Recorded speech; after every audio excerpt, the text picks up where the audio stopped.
walafiat, tidak kekurangan atau apapun. Baik,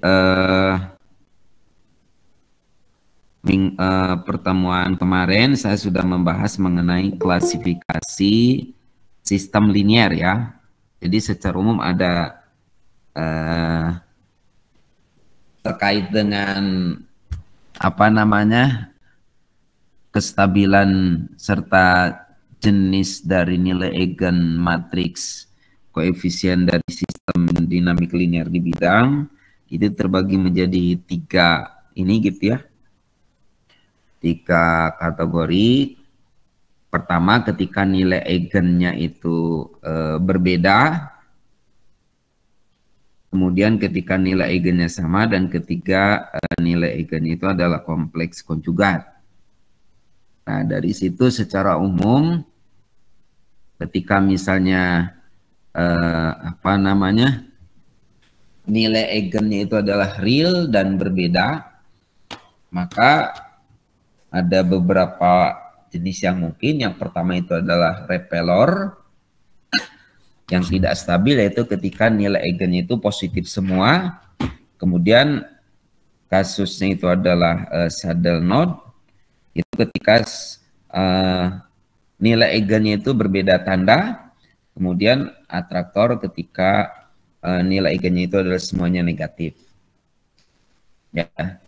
Nah, kemudian ketika nilai eigennya sama, ya tergantung nilai eigennya ya. Kalau misalnya negatif ya berarti kategorinya atraktor yang stabil, tapi ketika positif ya berarti tidak stabil ya. Nah, adapun untuk yang kompleks, kalau nilai eigennya kompleks, jika bagian realnya itu adalah negatif, maka yang terbentuk adalah spiral yang stabil gitu ya.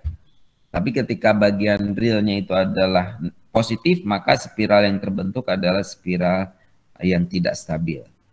Adapun kalau nilai eigennya adalah imajiner murni, maka yang terbentuk adalah berupa center, gitu ya.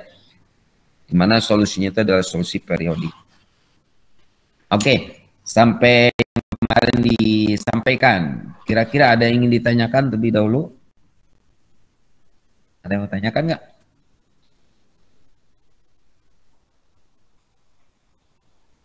Halo? Ada yang mau tanyakan?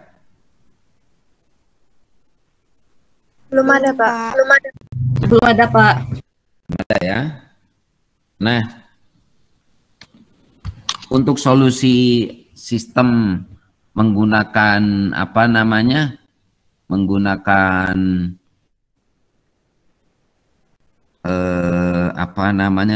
menggunakan konsep nilai eigen yang kemarin, Anda bisa apa namanya? Anda bisa buka kembali itulah ya catatan Anda atau buku Anda terkait dengan sistem persamaan diferensial di mata kuliah persamaan diferensial biasa kedua ya. Oke. Bentar.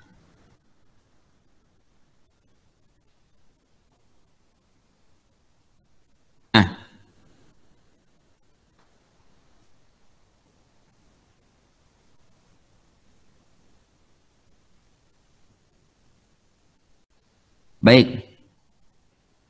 Nah, ada satu konsep penting lagi.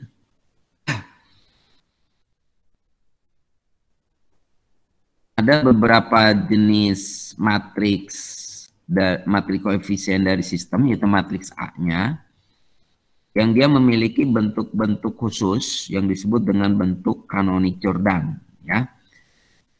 Oke, di sini bentuk kanonik Jordan itu menjadi salah satu acuan kalau misalnya bentuknya adalah bentuk kanonik Jordan, atau misalnya dari sistem awal kita bisa membentuk apa namanya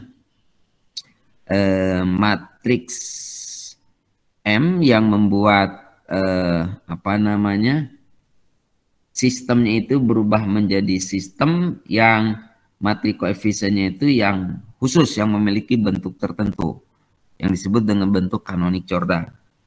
Nah, ada 4 jenis matriks Canonics Jordan yang harus Anda kuasai, karena dari situ menjadi salah satu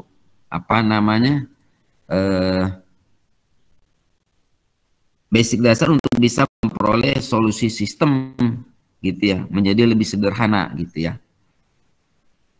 Oke, jadi kalau saya punya misalnya sistem X dot sama dengan AY, kemudian misalkan ada matriks P